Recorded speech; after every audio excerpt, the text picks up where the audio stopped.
سلام، روزتون بخیر. اگه دنبال یه شیرینی خوشمزه این که توی 5 دقیقه درست بشه و احتیاجی به فر و همزن نداشته باشه و سینک ظرفاتون هم پر نشه، تا انتهای کلیپ با من باشید.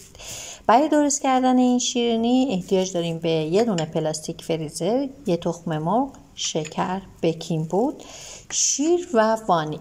با هم دیگه مخلوط میکنیم و با دست ورز میدیم این مواد رو در حدی که با هم دیگه انسجام پیدا کنه. بعد از اینکه یکم با هم دیگه مخلوط شدن، آرد رو به موادمون اضافه میکنیم و مجددا با دست کامل ورز میدیم در حالتی که تمام موادمون به صورت خمیری شکل در بیاد.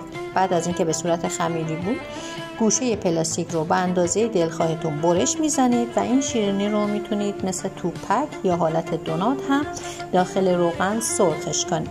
بعد از سرخ شدن برای تزیینش میتونید از شکر و یا شکلات استفاده کنید و نوش جونتون.